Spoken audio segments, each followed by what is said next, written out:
Hey, this is your Olympic hero, Kurt Angle, and I don't suck, and neither does the Piffles podcast. But anyone who plays the Riders, they suck. Oh, it's true. It's damn true. Let's go, Rider Nation. I'm ready. I'm ready. Yeah, here we go. It's a feeling now. Hit 'em high, hit 'em low, 'cause we're dealing now. Everybody's giving it all they got, 'cause we're ready. Welcome to the Piffles podcast. That's Arcana Kings with Here We Go. And Kurt Angle is right. The Bombers suck. I still don't understand how that hasn't caught on yet. Right? Like, they've been doing it for 3 seasons now, and no one has started chanting "You suck."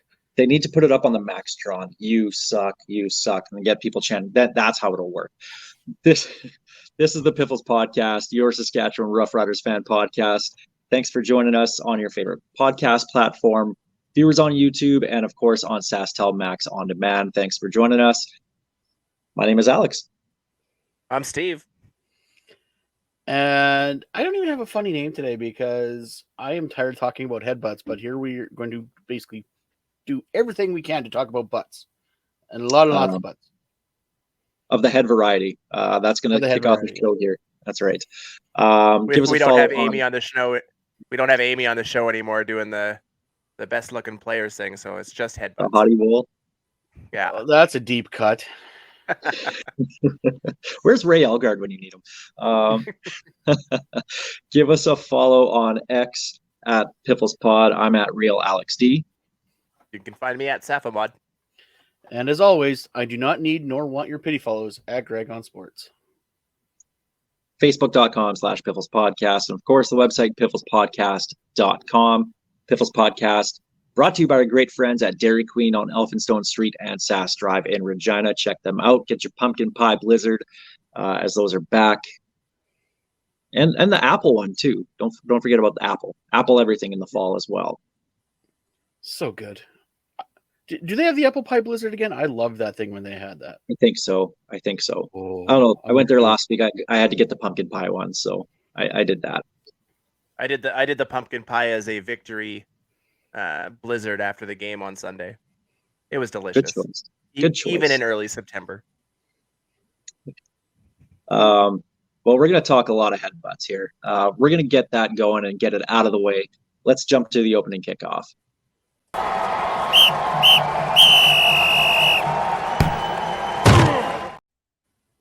All right, so we're going to talk about the Riders' 32-30 overtime win, thrilling win in the Labor Day Classic against the Bombers in a minute.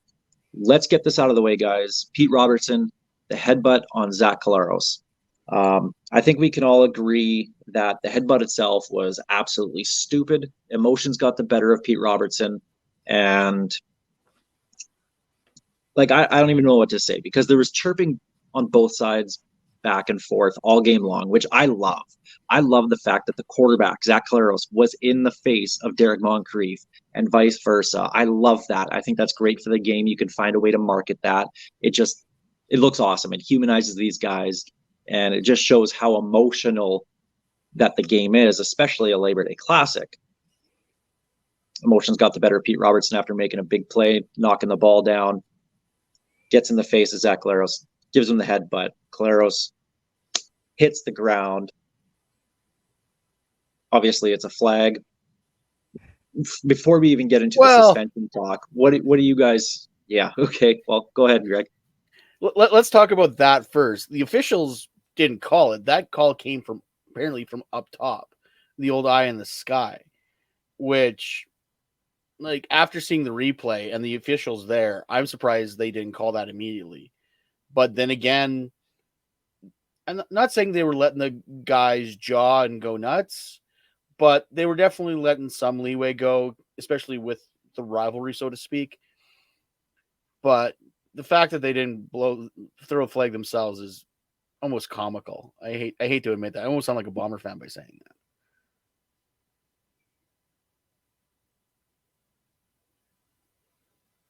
Oh, that's why Steve was frozen. Steve dropped out here. Okay. Yeah, I didn't really notice what was happening live at the game until we were wondering why there was a delay and whatnot, and Zach was actually on the ground. Okay, well, I didn't see him get hit during the play because I started looking elsewhere, and I just happened to miss it. Again, done by Pete Robertson, but he has no history of anything like this at all. And I will never say that he's a dirty player because he's not. I just think emotions got the best of him. They ended up getting the flag, eventually thrown. Bombers ended up getting a touchdown there instead of settling for the field goal. But let's get to the suspension part. Oh, as Steve comes back in, possibly. Steve, we're going to start talking about the suspension part here. And one game, I'm surprised that it happened so fast. I'm surprised that the suspension came in on Labor Day Monday. Shows to me that the league, yes, is acting quickly, which is good, but it also seemed forced because there was a lot of talk on Sunday night and all of Monday about the hit. So it almost felt like they just had to do something, and that's what they did. But one game. So one game for Pete Robertson. Guys, is that a sufficient enough penalty? Absolutely. For a guy with zero history, zero dirty play, he had to get something. You can't headbutt a guy, intentional or otherwise, and get away, especially if it's a starting quarterback. One game is perfect. I don't think you do any more than that given CFL precedent. And also, I think that one game almost ensures it's not going to be appealed. If it was 2 games, he probably was going to appeal it. If it was more than that, one game is kind of the sweet spot, takes Pete out of that game because Lord knows if he was in that game at the Banjo Bowl this coming weekend, it's probably going to be a gong show, and it's still going to be a gong show regardless. I think tempers are going to be heated. You guys are going to enjoy yourselves with a very wild game, I'm sure. Being there live, my issue with the entire thing was kind of what Steve just said. It's because of the quarterback, and this is what we do. I think regardless of the player, and David Sanchez kind of got ripped over the open coals about this, is because he said doesn't matter if it's a quarterback or not, and he's right. Absolutely. That was an intentional act by Pete Robertson, and it was wrong. It shouldn't matter if it's Zach Caleros or Dustin Crum or any other player you can name. A victim, and I'm using air quotes right now, history shouldn't matter. Yeah, Zach's got injury problems. Who cares? I'm sorry. It sucks, and if that was the way Zach's going to go out, 100% that sucks. But it shouldn't matter. The act is what is the problem, not the outcome, and too many people lose sight on that. Here's my issue. But in with the CFL, when you're talking about, go ahead. No, go ahead, Steve. In the CFL, though, the quarterback does matter, and you're going to see that time and time again. A hit on the quarterback is always going to be seen as a bigger deal than a hit on a running back, than a hit on an offensive lineman. That's never going to change. And you're going to see different penalties. Whether you should or not is a whole different story, but that's never going to change. And we all know that.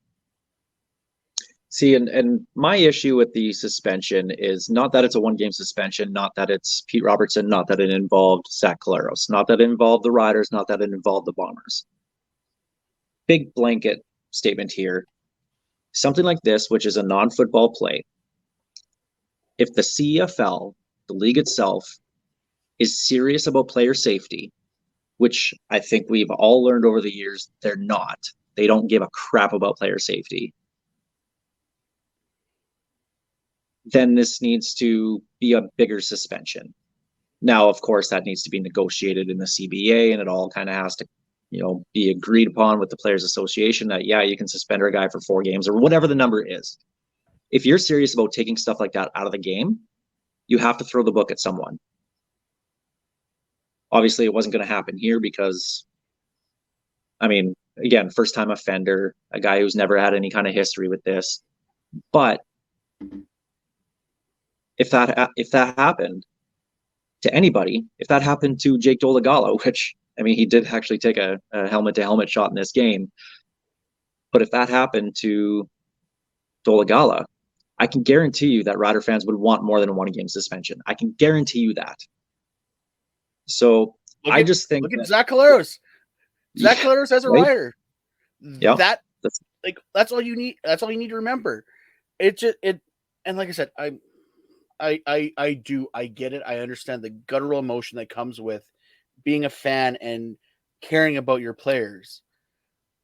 But it cracks me up that the minute this suspension came down, all Rider fans were like, okay, we can move on now. Everyone leave Pete alone. Simone Lawrence is enemy number 1 in Saskatchewan for a player who no longer plays with us, which also happens to be Zach Caleros. yeah. Can we, looking at that as a whole, can we stop the whataboutism crap that happens anytime a rider does anything wrong? All we hear for the next week or two is, what about Simone? What about this? All we've seen all week is, what about the hit by Jeff Coat or Jackson, Andrew Harris ripping a helmet off? Cut it the hell out. I don't care about what happened 3 years ago, 4 years ago, 5 years ago. Point out something that happened this season? Sure. Okay. But even then, look at the situation that you're dealing with and deal with that. Stop trying to go make it seem like the league has this big anti-rider conspiracy, because they don't. This is a team that props the league up. Do you think, if anything, they would have the opposite effect on this team if they could? Like, just cut it out. The 13th man won an award at the CFL Awards. That tells you what it's the only fan base to win an award at the actual CFL Awards. That tells you how the league thinks about the Saskatchewan Roughriders. So yeah, we kind of need to stop. What I would like to see, and Leonard on our Facebook page made a really good post about this. There's a very balanced take to it, which I really appreciated from him. Just want to see some consistency from the reffing or from the league when they hand down suspensions. Like, you look at, I know we're going back to 2018, but Jackson Jeff Coates launching his head at Brandon Bridges' head. You look at Odell Willis taking out Zach Caleros. You look at Simone Lawrence taking out Zach Caleros. Like, there's no consistency whatsoever. And I think that's the biggest problem that people ultimately have with this, is that there should be a big blanket thing where in a non-football play, if you go and you target somebody's head, whether it's a headbutt or kicking them after the play or whatever it is, it doesn't matter what it is, that is an automatic 4-game suspension or something, right? There is nothing like that.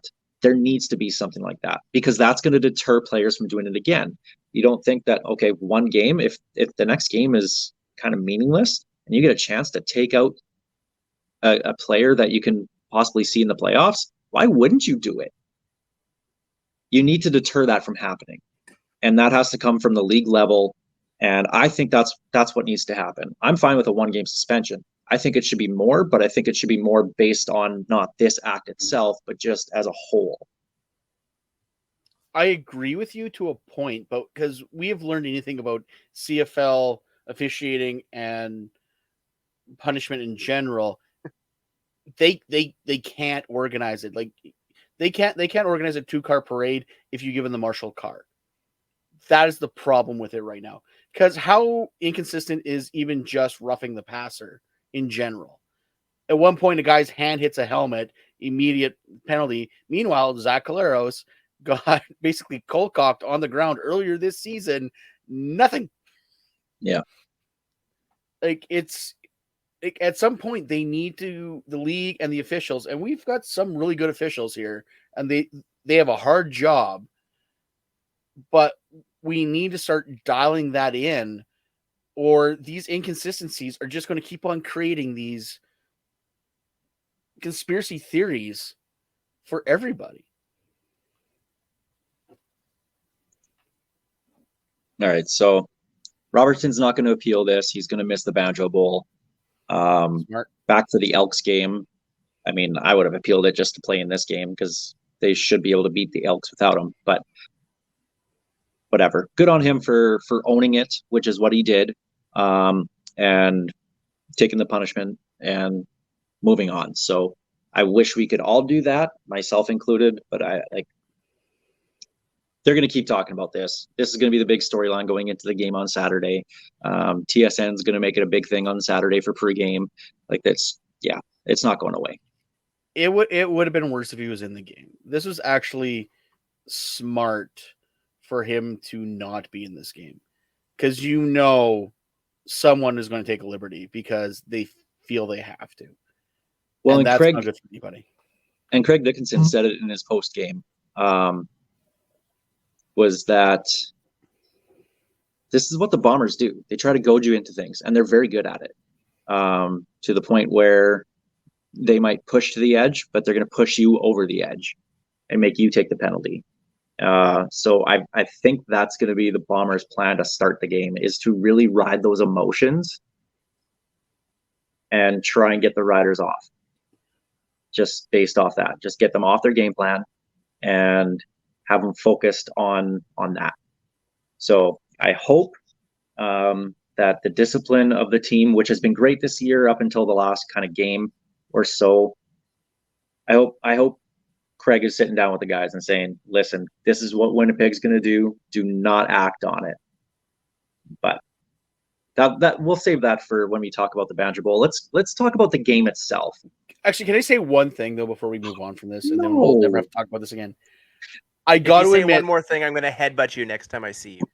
okay, I will take that risk. I got to admit, the players, Micah Johnson immediately looked at Pete Robertson, going, "What the hell?" And Anthony Lanier on the sidelines was giving it to him with both barrels, basically telling him what a mistake he made. The players were policing themselves on this, and that was good to see. That was great leadership. They're holding each other together on this, and that you're seeing this team come together. So, and on the flip side of that, I hate to give props to a Bomber player, but I'm pretty sure it was Brady Oliveira. As soon as that hit happened, one of the O linemen started going after Pete Robertson, and several Bombers, including I'm pretty sure it was Oliveira, jumped in saying, "Don't touch him! Don't touch him! We got the penalty. Don't do it!" and stopped the Bombers from taking a 15-yard penalty for retaliation. And that to me is a big difference in this game, especially, was we took those liberties. They seem to be able to stop themselves. And that's something that can't happen if you want to beat a team like Winnipeg on a regular basis. You need to play smart. You need to play on the edge, but not over it. Side note, I love Brady Oliveira as a player. I wish he was a rider. Just throwing that out there right now. Absolutely. Man, he can rip them off, and he is tough to bring down when he gets going. My goodness. We saw that a few times in this game.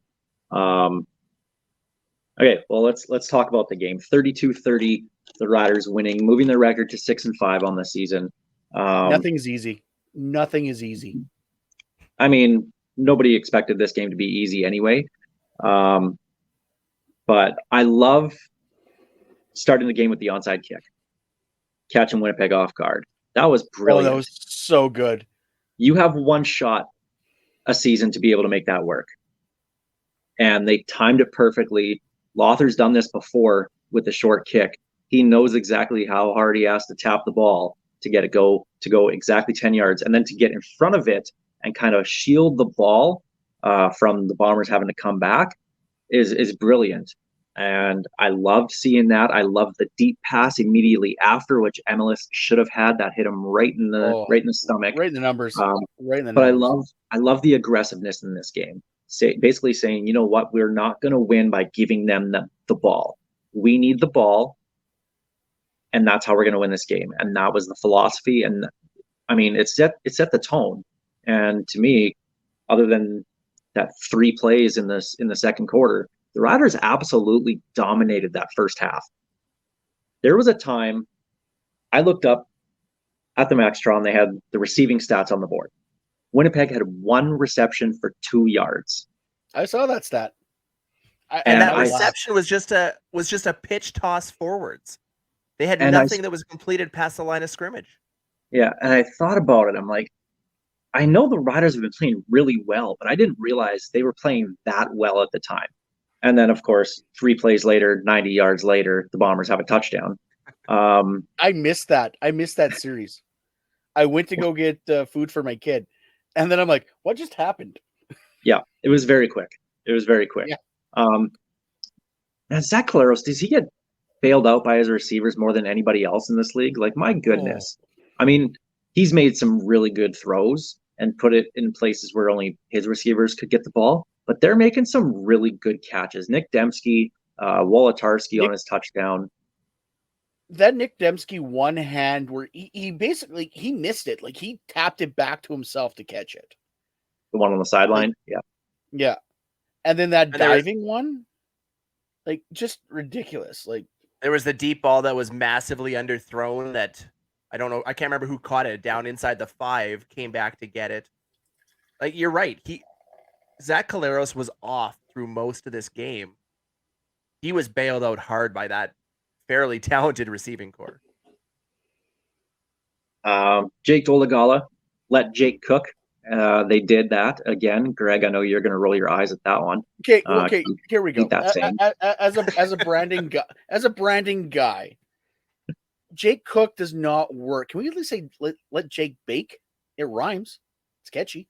We already have What's shake happening? and bake. We can't have Jake and bake. Yeah, we can. There's only room for one. It's like the no I'm with homers Alex club. on this one. Of course It's you the no are. homers club. You're allowed to have one, and we have our shake and bake with Key and Schaefer Baker. You can't have Jake and bake. I gotta start thinking of other things that rhyme with ache. But let's talk about Jake Dolegala in this game. I thought he was excellent again. Even when he was missing some of those deep throws, he was missing them overthrown. It wasn't underthrown, which tends to lead to interceptions. It was to the point where nobody was anywhere near it, which is, I mean, an incompletion there isn't a bad thing. I love that they're trusting him to go out and make plays, that it seems like the entire playbook is at his disposal. I love that he's trusting his receivers to go out and make plays. And that's exactly what's happening is we're seeing these guys make plays downfield, which we never saw in 2022. And to me, that's the biggest difference between the two teams. And the outs that he can throw. You look at that out route to Mitch Picton. The Bomber receiver or the defensive back tried to undercut it. And it ended up being just in the perfect spot. And Picton had a big 31-yard gain, set up more points. Like that was... Jake can throw those outs, those long outs. He has a cannon of an arm, and that's how. And they did a lot of them in this game, and that's what beat the Bombers in my mind was those throws. And that arm of Jake Dolegala is a positive and a negative. When you see those overthrows, you look at it and go, "Well, that's that cannon of an arm." Sometimes he puts too much on it, but then you look at those out throws. I don't know how a guy can get in front of that. He reminds me very much of Brett Favre with how he throws the ball, and that's with one speed, and that's full 100% heat on it. He throws a fastball and nothing else. Your receivers better be wearing pillows because it's going to hurt. And it works for those short plays. And the way that they're moving this offense right now, we need a guy that can gun those in there. And he might just be the guy. Well, no, Jake's got 2 speeds because we've seen his changeup before. Going back a couple of games, some of those rainbow balls that I was DMing you guys, I'm like, these things scare me because they are like pure arcs. Like he needs to find that touch. I think if he can find that touch, he's going to be very, very good. Because, like, yeah, you're right though. That fastball's always coming, and it's always coming hard.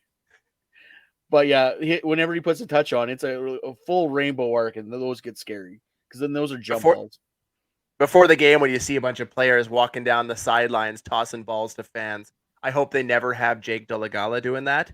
He's going to put some kids in the hospital with that cannon of an arm because it seems like that's all he knows how to throw is either cannon or those arc balls. Even those They were cannons. They were just mostly up. And every time he throws those arc balls, I'm expecting him to yell jackpot. We're playing 500. The one thing that kept Jake going, though, and they deserve a lot of props, is the offensive line. The offensive line that has been absolutely decimated by just hate from fans, us included, over the last couple of years. They're starting to grow, and they're turning into a pretty decent O-line right now. I'm really impressed with Logan Ferland, and I know we've been saying this for the last year or so, but when Colin Kelly went out with his injury, and it sounds like he's gone long-term, possibly done for the year with a knee injury, they kicked Logan Ferland out to tackle. He didn't look out of place at all, and he's going up against Jackson Jeffcoat and Billy Jefferson every single play. And those guys didn't really get any kind of pressure on Dolagala. And Evan Johnson, who we've been extremely tough on, tough this one out. He was hobbling pretty bad there with his foot injury at the end of the game. But the O-line really did a good job, and it didn't look like they had guys injured in this game. So props to the Riders O-line. This is what we've wanted to see. We can live, like I've said it many times, I can live with the growing pains of an offensive line if it shows growth. Now we're finally starting to see that growth. And if you're giving your quarterback time, Dolagala is finding his second, third, fourth reads. They're winning games because of it. And don't get me wrong, it sucks losing Colin Kelly. I love the fact we had 4 Canadian offensive linemen out there, and none of them looked out of place. Especially kicking Ferland out to the outside. And I know I've been banging his drum since he came into this league, but he was a stud tackle for the Regina Thunder, and they coached him up right because he is so good. And I know we're going to be talking about who's probably coming back right away, but Ferland's in a great spot. He's our best offensive lineman. If he's not our most outstanding offensive lineman nominee this year, I don't know who is. I'm going to do something I never thought I would do recording this show. I'm almost disappointed that it looks like Evan Johnson might miss the game next week. We were really, really hard on him for the last year and a half, with good reason. He looked like hot garbage. He was the obvious weak spot on that O-line. But over the last, I want to say 4 or 5 weeks, I don't know that there's been a weak spot on that O-line. They've been able to work together and actually build themselves as a unit, and it's shown success. You look at the last few games, how many they gave up? Was it 2 sacks, 3 sacks against a really, really good defensive line in Winnipeg? And Evan Johnson played on half a leg for most of that because he got hurt. Was it 2 plays after Colin Kelly? And you could Kelly see went down, him, and immediately he was down. Yeah, you could see him. He couldn't put any weight on that leg the way he was walking around, and he walked up to the line, and I went, "Oh God, we're screwed," because they're just going to bull rush him. And of course you do, right? You got a guy on half a leg, you're going to bull rush him, and he held up, for the rest of that game. And now that the story coming out that he's hurt just gives me more respect for the guy. I hope he's healthy, and I hope he can play this week. And I never thought I would say that. Well, when he was obviously limping, the people in my section were going, well, what they do? Like, we already lost Kelly. Bandy's playing. I'm like, DeBeer's going to have to change a jersey, and we're going to see how that goes. But we never had to do that. We never had to do that. So good on Evan Johnson for gunning himself through that game. I think we got a little lucky that injury happened real close to halftime, and you could kind of rest it over halftime and come back at least at 80%, 90%, whatever it was. Rest it. Come on. You know he got the same treatment West Cates got in the 2007 Grey Cup. I was going to go Varsity Blues. Yeah, he I was don't want your life. Just rest. That's all it was. Yeah. So yes, O-line has all of a sudden kind of become, it's not a weak spot for the Riders anymore. It's starting to become a bit of a strength. And it's great seeing that. I want to go to Bombers in overtime. First off, the touchdown set up by Morrow. I love that the team is getting Morrow involved in the passing game because I think he's so versatile and able to do that. But the Bombers answering back right away with one hell of a throw from Zach Caleros. That throw to Kenny Lawler was perfect. Sheldon and Travis from the 2 and Out podcast were sitting right behind me. I looked at them. I said, that's the best thing that happened to the Riders in overtime, because now they only have to make one stop on the 2-point convert. I'm there with you. I said the exact same thing. I'm like, that's Kenny Lawler. He's like, that's one a game. That's exactly what's going to happen. We just need to stop the 2-point. That's all we and that's it. So instead of having to stop them 3 times in a row, they made the one play, and it was a great play by Jackson Ford to tip the ball at the line of scrimmage on a blitz, delayed blitz, making the game-winning play and the ball going incomplete. That was excellent. Like the drama in that game, the emotions, there was a lot of Bomber fans at this one, and it was such a great crowd. The crowd was hot. Like that was a good Labor Day crowd. Like the last couple of years, it's kind of been missing with the lack of Bomber fans coming, but now with them showing up by the bus loads, it looked like that was a fun Labor Day classic. And yes, it will go down as a classic. Can we keep the 5 o'clock kickoff forever? I love 5 o'clock on Labor Day. You had all day to get primed up for that one, and it felt like an entire game, like a game day again. It wasn't just wake up at 10, go to the game, and off you go with a 1 o'clock kickoff. I mean, we had a group together for breakfast at 9 a.m., went straight to tailgate afterwards. It was an entire day of Labor Day football. I love 5 o'clock kickoffs for this. Please don't change it next year. I am begging you. Know what I loved about this Labor Day is they did the bilingual anthem, and it confused the Bomber fans, so they couldn't do their stupid yelling during the anthem. Oh, Or when that. they yell I at hate that so True much. North. Yeah. True North. They were very confused. They didn't know when to do it. They got their blue out there though. Yeah, I saw that. I wish they wouldn't do that during the anthem, but I hate that's it. another I hate rant. it. That's no matter another who rant. does it. I hate it. So again, Riders win 32-30. Going to set up one of two things in the Banjo Bowl. Either it's going to be a close game that the Riders are going to win, or else they're going to get blown out. We're going to talk about that in a little bit. I want to talk about 2 members of the staff here for a couple minutes. I want to start with Craig Dickenson.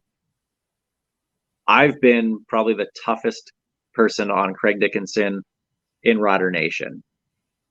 I don't know what has changed about it. I don't know what has changed over the last couple weeks, but whatever he's done with this team, I absolutely love. They have trust in the players to go out and make plays. And that's something that we haven't seen. We haven't seen them open up the playbook like they have, the coaching staff.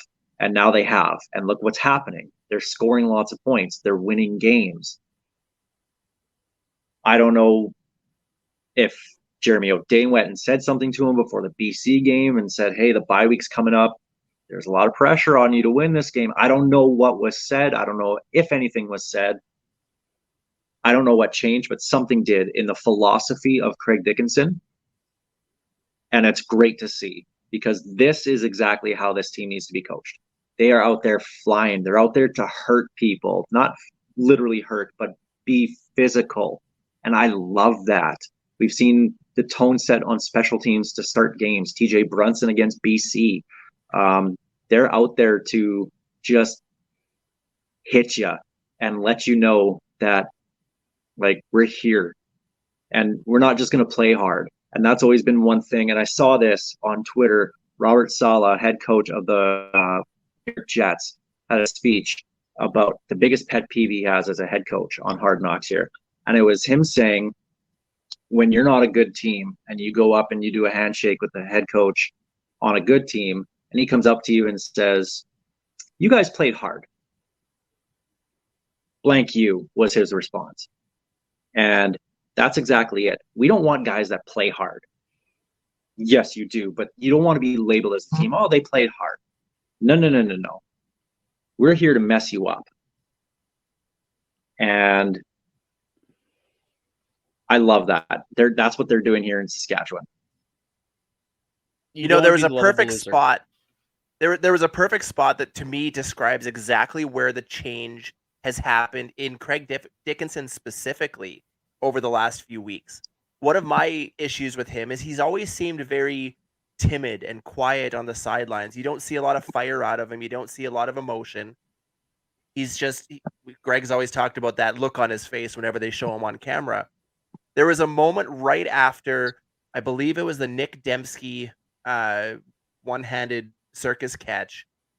And all I remember seeing from there was a Bombers player about 30 seconds later come flying out of the Riders bench, and Dickenson right after him, absolutely livid and screaming at that player, at the ref, at everybody he could get his hands on. And to me, that was the first time I'd seen any real intensity out of Craig Dickenson. And it didn't change anything on the play. There was no flag thrown there. You know, whatever he was pissed off about, they didn't correct it. But to me, that was the difference. You saw intensity from your coach. The players are going to play for that. They see a guy that's that fired up. How do you not get as fired up as your head coach? And I don't remember ever really seeing that from him. So, you know, we've been hard on Dickenson. He's earned his props. And if this is what we're going to get going forwards, I'm okay with him as our head coach. Lord knows I've called him the Ken Miller you order on Wish. Like he was always the I love my guys. They're going to play hard, and you know he's trying. He's having troubles, but he's going to be fine. He seems to have more of an edge in especially in the last couple of games than he's had before. And I don't know if it's the pressure on him or if the criticism and the songs about him have finally gotten to him, but he has flipped the script and the players are buying in, and you can tell. Like typically those game ball videos, I used to like, okay, this is dumb. I'm not going to watch these. The players are buying in. They're hanging on his every word as he's handing out game balls. This team is buying in, and that is good. That means this team is going to play for each other, and I can't wait to see how the season ends. The real question, Alex, when do we get a sequel to your parody song? Because there's got to be one coming soon, right? If they win Banjo Bowl, I'll think of something on the way back. No, you're gonna be having a headache on the way back. Probably. And that's just listening to Steve for a day.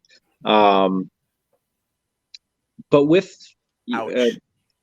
but Steve, you mentioned that these are the players are playing for them, and that brings me to the next guy I want to talk about, Jeremy O'Day. This team has depth. When we started the season, we looked at the roster on paper. Starters look good. Question was the depth, and with what we've seen happen this year between injuries and everything else, this is a good team. They have very good players. And people talk about Toronto, talk about BC, talk about Winnipeg, and they're good because they have that depth, that next man up thing. The Riders have that.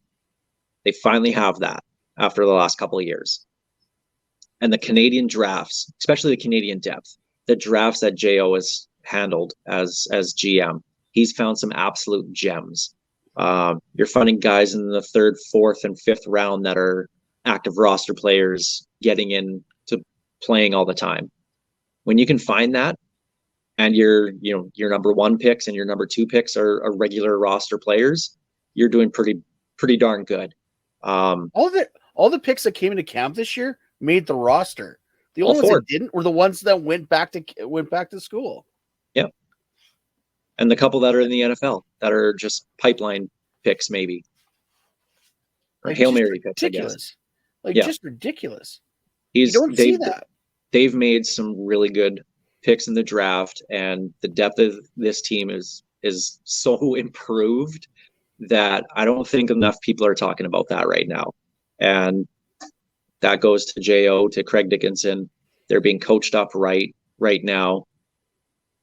They deserve their props right now. We're giving props to the O-line and the players that deserve it. Well, the guys behind the scenes deserve it right now as well too, because this is, you can start to see that there's something about this team. There's something. I'm not going to say it has 2007 or 2013 feelings, but there's something about this team that makes me think that when the playoffs start, they're not going to be an easy out. They are going to be tough to beat, whether it's at Mosaic, whether it's at BC Place, whether it's at IG Field. They're going to be very tough to beat. My favorite thing about the way this roster is, everyone's talking about how good the Rider receivers are right now. Technically speaking, the top 2 receivers on this roster at the beginning of the season aren't playing right now. Walker's gone. Winicke's a healthy scratch. Yep. That tells you how deep this roster is right now. And Lenius is hurt.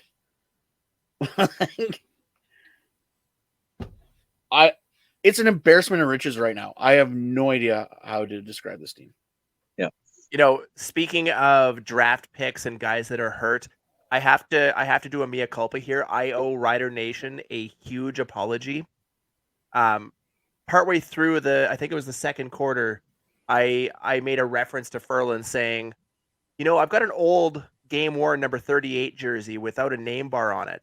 I should find out how much it's going to cost to get big Dalkey energy on there. Oh my, Steve. And then we sit down in our chair, and I kid you not, it was like within the next 5 to 10 plays, Dalkey's limping off, and Furlan looks at me and calls me an idiot. So Rider Nation, this is my apology to you. Apparently, the jersey curse is not just names on the jersey, but even discussing names on a jersey. So I am sorry. I hope Dalkey heals up and he's back on the field at Banjo Bowl. But I had to give that apology, so I am sorry. For the first time ever, Furlan was right. I hate you. Steve, one name that you got right about your jerseys though was number 1 Corey Sheets. Back in 2012 preseason, you got that jersey done up. News coming out that Corey Sheets, Tyrone Brackenridge are among players announced to be in attendance for the Plaza of Honor Legends Night in October. I guess it's the first of a few announcements of players, dozens of players and staff, part of the 2013 team. Corey Sheets, I'm glad that they're bringing him back because they don't get to the Grey Cup win it without Corey Sheets. Brackenridge, that'll be great to have him back. And of course they announced, Tristan Jackson, who still lives here, Neil Hughes and Mike McCullough and all the local guys, Chris Gatzlaff, we know it's going to be a lot of local guys. But I love that they're bringing Corey Sheets. Unfortunately, there was no announcement, at least not yet, on number 4, Darian Durant. I really hope they can get that. I think they're spacing out the announcements. I think there's going to be a main eventer, as I use air quotes that no one can see except for those watching on TV or YouTube. I think there's going to be a main eventer every time. Probably Rob Vanstone is going to do an interview like he did with Sheets. So I think they have to do doubles. They have to get doubles here. Yeah. That said, I love my team. T-Brack was awesome. He's probably my favorite player of that entire team. If you don't bring back Darian Durant for this 2013 celebration, he is never coming back to Saskatchewan. To Mosaic Stadium. I just don't see it as this is it. This is his one chance to bury the hatchet, let bygones be bygones, and get that love that he absolutely deserves from this fan base. But if they can't get him up for this, I can't see a situation where he does. And that would suck because we don't win 2013 without him. That BC game is still his shining moment. That I've never seen a guy carry a team on their back quite like he did in the fourth quarter. He willed that team to victory. in the coldest bloody game I remember, he willed that team to victory. Like, that was all on him. Well, we'll see if they space out those announcements over the next couple weeks. Hopefully, we'll see. I hope they can get G right there. I know he'll be busy with the Elks, but I hope they can bring him out because, I mean, he had 2 touchdowns in that game, set the tone right off the bat with that first one. So we'll see who they announce. Is this for the September 15th game that they're doing October this for? 7th. No. 7th. Okay. I It's was going to against say, if Hamilton. it's the September 15th game, that'd be perfect for him. He'd be in town anyways. No, it's against September Hamilton. 15th is lights out. Yeah. With a 7 o'clock kickoff in September. Well, that's the opening kickoff presented by Kathy Festian of Royal LePage Regina Realty. That's a long opening kickoff, much longer than Brett Lother's opening kickoff. Let's jump to our Churchill Brewing Company odds and end zones. I just want to make note of the CFL Fans Fight Cancer Riders Team Side Football raffle that we have going on all the way through the end of September. Send us a DM on Facebook, Twitter, X, wherever. Find us. It's 1 ticket for $5, 3 for 10, 10 for 20, and all the money going towards CFL Fans Fight Cancer event in Hamilton at Grey Cup weekend. So get in on that now. What's Winston doing? Oh, that's Penelope. She's just rolling on the Penelope. ground. Yeah, she's just doing dog things right now. Living her best life. That's right. Let's take a look around the league right now. I'm surprised this happened, and for 3 years, more swag in the 6. Chad Kelly, you hate that one. I think Greg might hate that. I hate that worse than let blank cook. I really do. Swag is such a dumb name. I'm saying that again. Swag in the 6. Swag Kelly, Chad Kelly re-upping for 3 more years in Toronto. Makes him the highest paid player in the league.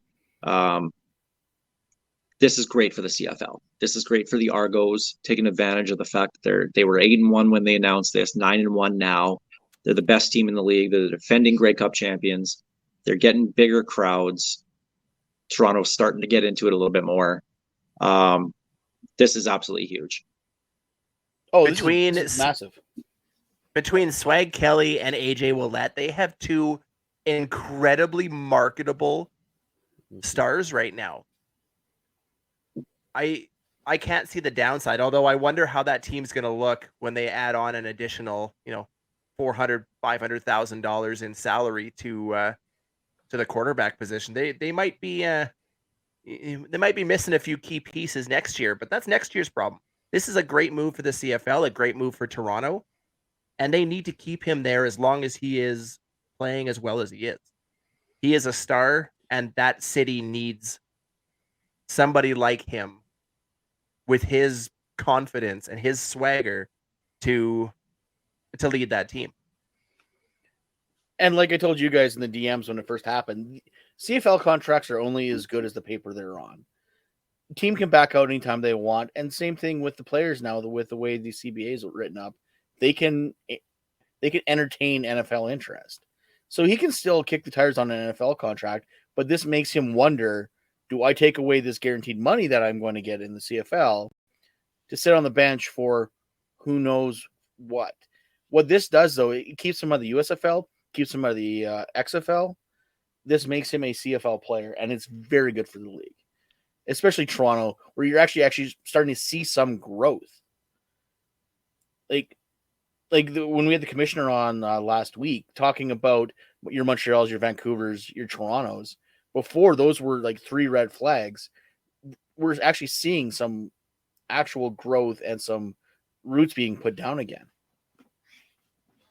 Yeah, great news overall for the CFL. I mean, right now he's the MOP, so you're keeping him around. That's a very good thing.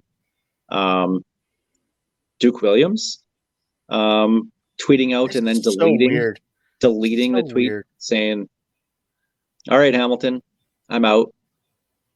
Orlando Steinhauer says no, he's just not playing this week. After that, we'll talk to him. We'll figure it out. Obviously, he got hurt in the Labor Day loss to the Argos, but just, you know what? I'm glad that he's somebody else's problem right now. I love Duke as a receiver, but the extra stuff after the fact, it can be trying. But honestly, win or lose, is Duke Williams going to make a difference in Hamilton right now? Unfortunately, probably not. Like, that's an awful team. Unfortunately, I think they missed their window to make sure his veteran guarantee is not there, so they're kind of stuck with him. Like, they're not going to save anything if they do get rid of him anyway. To me, this is such an odd situation. But then you look back to his behavior here, both with the touchdown Atlantic game, and if I remember correctly, and correct me if I'm wrong, was he one of the players that left town early at the end of last season when things went to crap? I know we had a bunch of players or a handful of players that left town that just they were done. They were injured. They walked out of town. I don't remember this. Yeah. So I mean, but you look just at a situation with touchdown Atlantic, throwing the helmet, spitting, all of this stuff.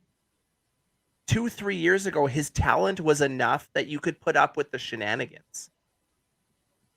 He's not that guy anymore. And I don't know what's changed over the last year and a half. Because you look at the guy that came back from the NFL, signed with the Riders in 2021 at the end of the season, he was a difference maker. And then 2022 hit, and he was almost an afterthought to the point that the Riders were happy to let him walk. It's to me, Hamilton doesn't need him, and they don't need the shenanigans that go with it. And this whole situation was just beyond strange. But what else do you expect? And we'll take a look in the CJFL as well right now with the Regina Thunder, Saskatoon Hilltops. They're playing this Saturday, 7 p.m. at Mosaic Stadium. So it'll be after the Banjo Bowl, after you guys watch that. Head on out to Mosaic. Check out this game. Greg, there's a promotion going on for kids. Yes, any kid in their minor football or flag jersey gets in for free. Parents, Nice. Guardians has to pay for it. We want to pack the stadium. It's two undefeated teams. Like this is, you thought the Riders and the Bombers have a rivalry. The Hilltops and the Thunder, there's no love there. I can guarantee you that. And they've had some really good games over the last few years. Nuts. Isaiah Woodley, who's on the Riders practice roster right now, 2 years ago, took a bubble screen for 40 yards to the house for the Thunder to win the game in the final minute. Like, ridiculously good games. And it's so much fun at Mosaic. It adds a little, I love Libel Field, but it adds a little bit to have it at Mosaic. Go check out that game on Saturday night. Should be hopefully decent weather for it. And take the family out there. Get your kid in for free wearing their football jerseys. So get as many people as there as we can. That's good stuff. All right, let's take a look at the Banjo Bowl. Before we talk about the game itself, we got to reminisce a little bit. We did that about the Labor Day Classic, 2007, and Rocky Butler and all that. Do you guys have a favorite Banjo Bowl, a favorite moment or game? Because I have one I've four never that kind seen. of jump out to me. I've got one 2009. I didn't actually see it. It was when I was working up north of McMurray. The crew I was on, bunch of Rider fans. I was actually running the tack rig at the time on a pipeline, and so I had the game on my Palm Trio at the time, one of the first smartphones. So I had 620 on, and I told them every time I honked the horn, the Riders got a touchdown. There's a lot of honking honking. my horn. That was a lot of honking, especially like when we got a touchdown and the first turnover and got another touchdown right away.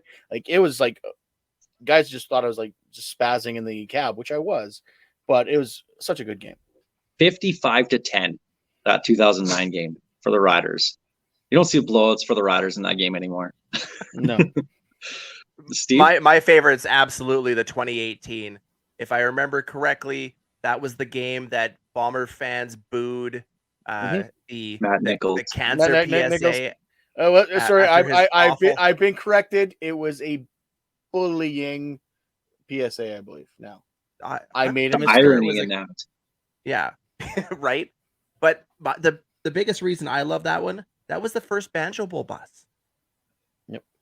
That was a great experience. It set off. We're going again on Saturday, but to lead off with that game, the Riders' defense played out of their minds. Willie Jefferson. I wanna ran see Willie more like like Jefferson 100 had the yards. pick six. I think Sam McGuavin had a 100-yard pick six. Like that defense was awesome. Yeah. Yeah, Guavin Give had me the another 100 yard game like pick six, that. but Willie Jefferson had 100 yards just running around in a circle trying not to cross the goal line. That was fun. That was fun too. I have two. I don't know which one I want to pick because I was on a bus trip for both of them through Riderville back when they used to do it. The first one that I went on was 2005, and that was the second year of the Banjo Bowl, of this name of the Banjo Bowl, and it was the first one that the Riders won. I'll never forget Karsten Bailey, Mr. MTV, Karsten Bailey getting the game-winning touchdown for the Riders. Awful game. The Riders won 19-17. Like, it wasn't an exciting game, but the ending was because the Riders won late with that touchdown.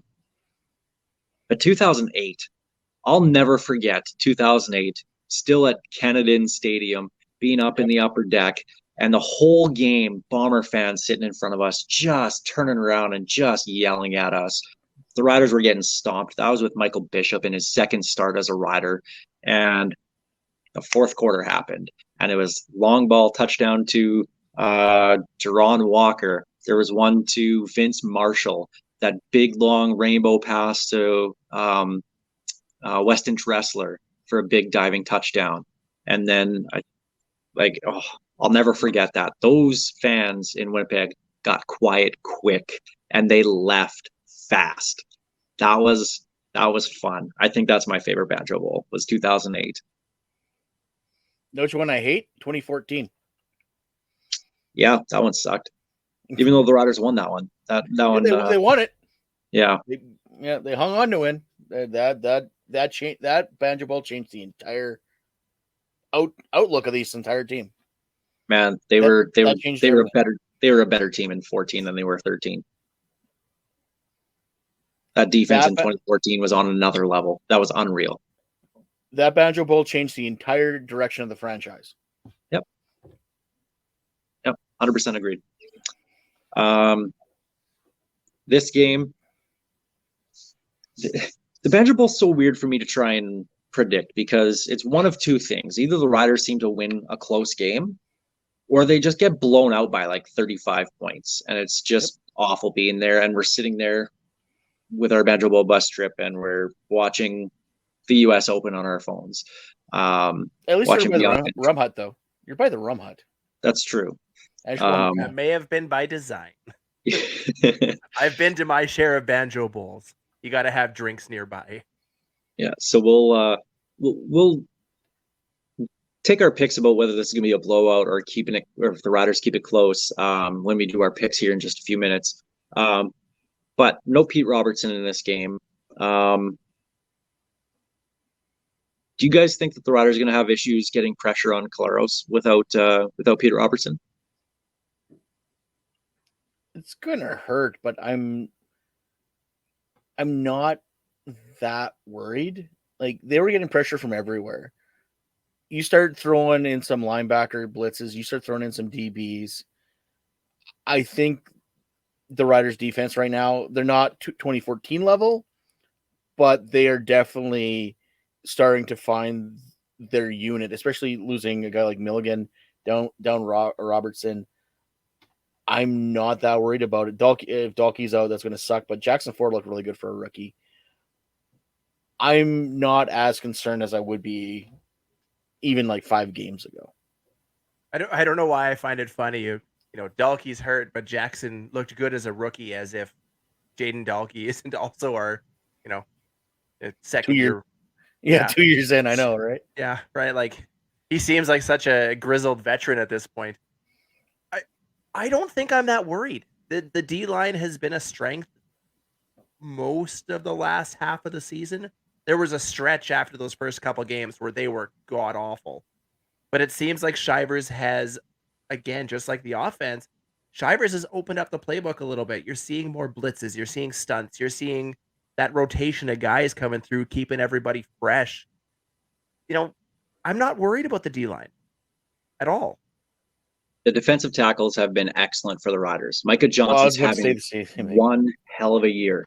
The way that actually I really loved his sack against Claros last week in the Labor Day game, because he grabbed him and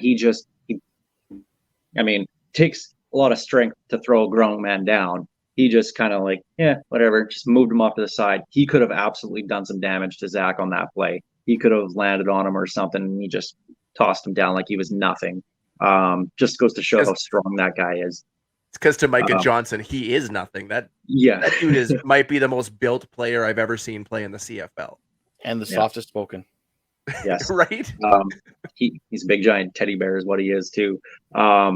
He is having a heck of a year. Miles Brown has done really well. DeMarcus Christmas in the middle as well too. Like they have some good talent at defensive tackle. So as long as that continues, that'll open up the outsides. And if Shivers stays creative with the blitzes, bringing in Moncrief forward, bringing in Larry Dean and Micah Tights on blitzes as well too. As long as they stay creative by doing that, yeah, I have no real worry about that.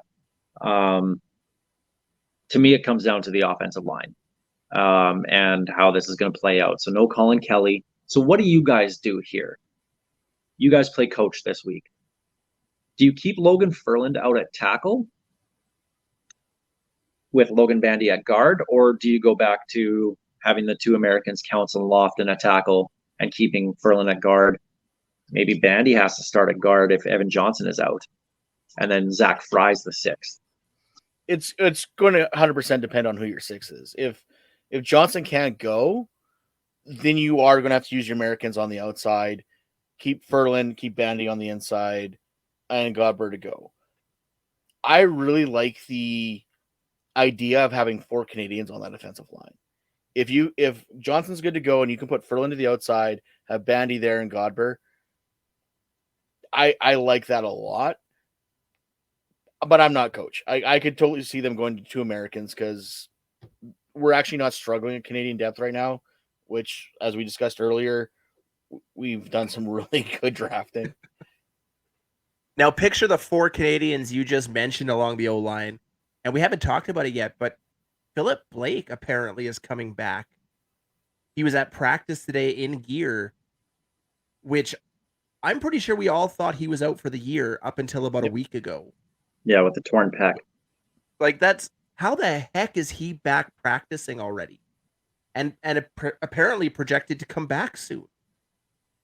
Well, and he's eligible to practice this week. He can play next week. Yeah, get him off the 6-man next week. Yeah. What's intriguing about this, though, is that he's actually done a lot of promotional work with the team lately when they've been doing their traveling around here during the bye week. Philip Blake was out there doing that, and that kind of surprised me.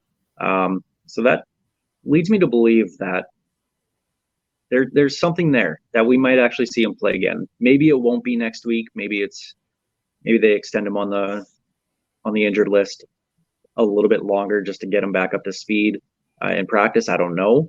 But if Philip Blake can come back at some point this year, that's a huge win for the Riders. Opens up the flexibility with the ratio, and you can stick him anywhere on the O-line, and he's going to perform. So it won't be this week, but if they can get him back and we see him at practice throughout the rest of the week, that's a great thing for the Riders. We get Philip Blake back before playoffs. Regardless if Trevor Harris is ready to go or not, if Dolagallas keeps on his trajectory he's on, like, it doesn't matter if we end up 1, 2, or 3 in the West. You're not kidding. This team is going to be it's going to be in every game. It doesn't matter who they're playing. Who would have thought that in the beginning of the season? Who would have thought that 3 weeks ago? 3 weeks ago, we were sitting there after the Montreal game. Oh no, we suck again. We suck again. Right, we were writing this team off. We were waiting for Coach Dickenson to get fired. Now I'm seeing talk about an extension. Like, what's happened? But if you get Blake back, and I realize we've kind of jumped the shark on the topic on this, but that just talk about exciting. That's what you want to see, is your team getting healthy going down the stretch. And we're now into the final 6. This is the last third of the season. This is when you want to be at your best. And we just beat the top 2 teams in the West. And we're getting guys back. Now, to me, this game comes down to the first half. Winnipeg has been awful in the first half the last few games. Other than those 3 plays they had in the Labor Day game, they had nothing. The first half against the Elks were horrible. Against Montreal, Zach threw 2 pick sixes. They were able to bounce back each time and score on their own after that. But if Winnipeg's bad in the first half again, the Riders need to capitalize. They need to take advantage of that. And I mean, as great as it was having Lothar go for 5 for 5 and hit a 53-yarder, they need touchdowns, especially in the road game here. If they can get a couple touchdowns and jump out to a 10, 14-point lead at some point, to me, that's where this game is going to be won for the Riders. We saw what happens with this fan base in 2018 if things aren't looking hot for the Winnipeg Blue Bombers. And like you said, the first half has been their Achilles heel. Coach O'Shea is a great coach and a great halftime adjustment maker. We have seen it his entire head coaching career, that they can seem to find something at halftime and attack it. But if you can jump out and put the heels to the Bombers early, and if the defense plays like they did in the first half this past week, you get the fans out of that game early. And that's what you need to do. You need to keep Winnipeg's fan base and their loudest stadium-assisted fans, as Greg likes to call it, out of it. That only bodes well for the future. Because I don't like... The biggest concern to me is Dolagala's had 2 games at home. He's now going into about as hostile a territory as a Rider quarterback can go into after they beat them. That fan base is going to be pissed off and loud.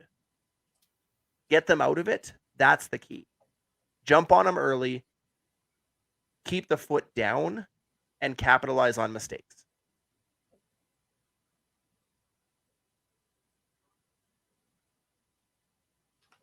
Alex, you're on mute. I had to yell at my dog. Sorry about that. Thank you. It's like Zoom 2020 all over again. It's my first day. And Winnipeg's come out in the second half and been great. So if you can adjust with them in the second half and kind of just, I mean, they're going to score points. I mean, it's going to happen. But if you can control that a little bit more, I think the Riders have a really good chance in this one. So let's get to our picks this week then.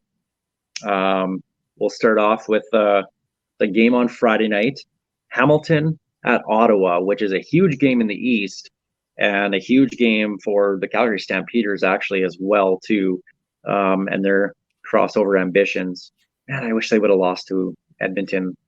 I was so happy. I thought they were, and then Edmonton. That was a good comeback and nobody needed that comeback win more than Jake Mayer. But my 4-game winning streak was looking really good. It was halfway through that fourth quarter. It was. Yeah. I thought I was like, holy crap, I got one right. Like the tie, Calgary versus Ottawa. I thought I pulled one out of the thin air, but carry on. Yeah, but anytime you play Edmonton, you can always elk out a win, so it doesn't matter. Yeah, I'm telling you right now, the line has not moved on this Hamilton-Ottawa game. Okay, so Hamilton at Ottawa. I'm going to go with Ottawa -1.5. Yeah, you know what? I'm going to go Hamilton -1.5. It is Ottawa, and it's a shop teacher's handful. It's 4. Wow. Oh, that's terrible. I had to think that one through for a second. Like, what?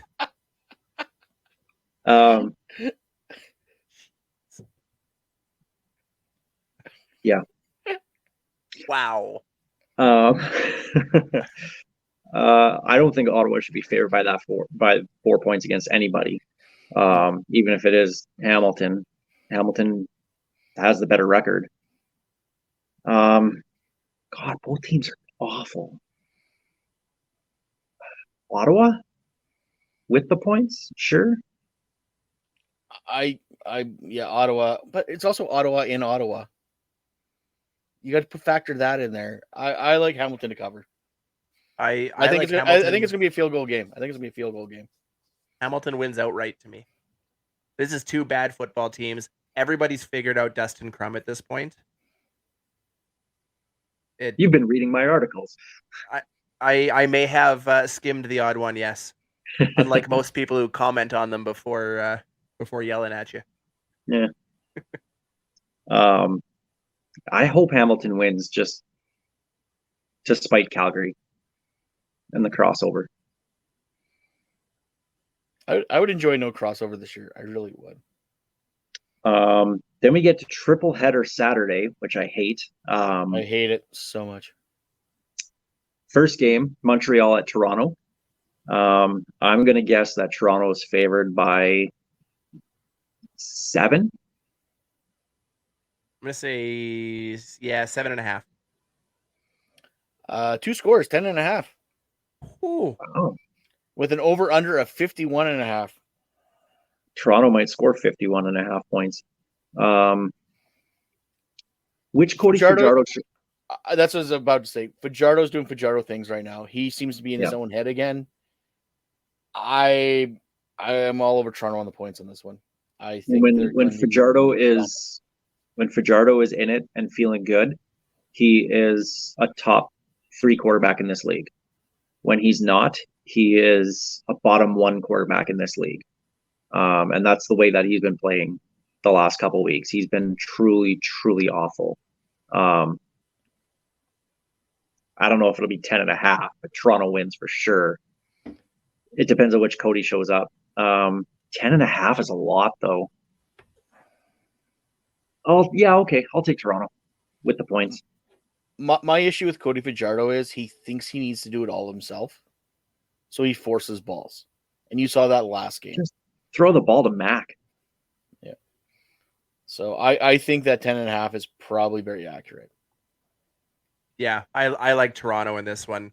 Montreal is not the team they were the first half of the season, save for their domination of us a few weeks back. They just don't look the same. We'll do the third game of the triple header next. The rematch of the Battle of Alberta, Calgary at Edmonton. This one moves slightly, just so you know, slightly. I'm going to guess it's probably at Calgary by 2. I'm going to know it's Edmonton minus 1.5. Started at Edmonton minus 1.5. It is now Edmonton minus 2. Elks are favored. I'll take the Elks and the points, even at home. Yeah, absolutely. I think they finally got that monkey off their back. It's now they can win another one at home. And Trey Ford looks like he's Michael Vick and Madden 04. That run that he had was exactly what I saw. I'm like, that was Michael Vick. Suter called him Doug Flutie, which, okay, ease up with comparisons here. I know, as I say, Michael Vick, right? Yeah. But I never saw Doug Flutie wasn't that fast. Yeah, he ran 20 yards back to get it. Like, he was just ridiculous. Yeah, that was an incredible run by Trey Ford. He's so much fun to watch. And it bugs me that it took Chris Jones 9 games to put him in there. And he's a fantasy football cheat code right now. That's what that market needs to get fans back in that stadium. So we're all on Edmonton with the points there.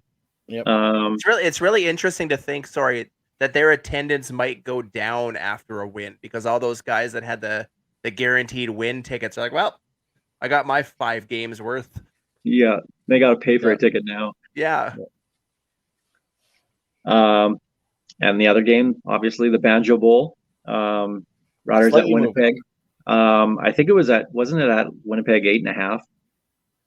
It is now. Ooh. I'm not even going to make you guys guess. Yeah, it's started at 7.5. Money's coming in on Winnipeg. They are minus 8.5. I don't know. I really don't. Because like I've been saying all episode, this is a game that's either a close rider win traditionally, or it's a bomber blowout. The last couple have been bomber blowouts.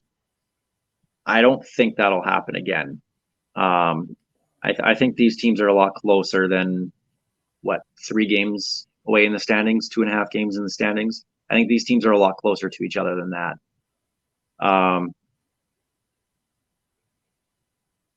I'll take the Riders to cover, but Winnipeg wins. I'm taking the Riders with the points. I think they're going to win outright, but I'm definitely taking the points. And they are my shoe-in of the week. And this is the only shoe I had, so. Well, there's our Simpsons reference. This is reference. I had to make one. Yeah. What are we even doing here? I'm going to take the Riders. Look To at win my lock. outright. I'm the homer again. Outright. All right. I think the Riders are going to win outright. I really do. I think it's going to be on the foot of Brett Lothar. But yeah, that 8.5 is a big number. And yeah, I understand who the Bombers are and how loud that stadium can be, as I've been on the field for a Thunder game before, and the warm-ups are loud. That stadium is built for acoustics. But I think if the Riders can get up on the Winnipeg early, they'll neutralize that right away. Yeah, if they take advantage of that, the poor first half showing that Winnipeg's had for a good portion of this year, if they can take advantage of it, then there's a really good chance at a win here for the Riders. I won't be too upset if they lose, because I almost expect them to lose every single Banjo Bowl, which is funny because, what is it, 17-11 is the record, or something like that. Like it's not like Labor Day where it's almost a guaranteed Rider victory, except for the last 2 years coming into this one. It's a fairly evenly matched game, so I think The Bombers. I think we're in for a good game. I really do. The Bombers currently lead the Banjo Bowl series 11-7, but Oh, they've sorry, won 11. six of the last 7. So prior to this current streak, we actually led the Banjo Bowl series. Yeah, at one point it was actually close, and then the Bombers just laid the lick into us the last couple of years. Ironically enough, when Darian Durant stopped playing quarterback for the Riders was when it kind of took off the other way. Mm-hmm. Everything changed in that 2014 season. We've won once since then. Well, I mean, honestly, Dolagala is probably the guy I want leading this team in this game. Even if all 3 quarterbacks were healthy, he's the one that seems less phased by anything. So I'm really curious because, like you said, he's played 2 home games. Now he's getting his road game here in a really tough environment. I'm looking forward to seeing what he has. I think it's going to be a good one, and I'm really looking forward to this game. It's going to be a wild one. And then if you're not on the bus with us, if you're staying at home watching the game here in Regina anyway, go to that Thunder Hilltops game at Mosaic Stadium after the game. I'll be there. And Not throw going some on the Greg bus. for us. Yeah. Yep. Boo me. I don't care. Well, that's going to do it for us this week here on the Piffles podcast. Want to thank everybody listening on your podcast platform, whichever one you're using. Of course, if you're watching on YouTube or on SaskTel Max TV on demand, thank you very much. Piffles podcast, of course, brought to you by our great friends at Dairy Queen on Elphinstone Street and Sask Drive in Regina. Special thanks, of course, always go out to Kathy Festian of Royal LePage Regina Realty and Churchill Brewing Company for their support making this show possible. This is Ghost Behind Your Mind by Tyler Gilbert.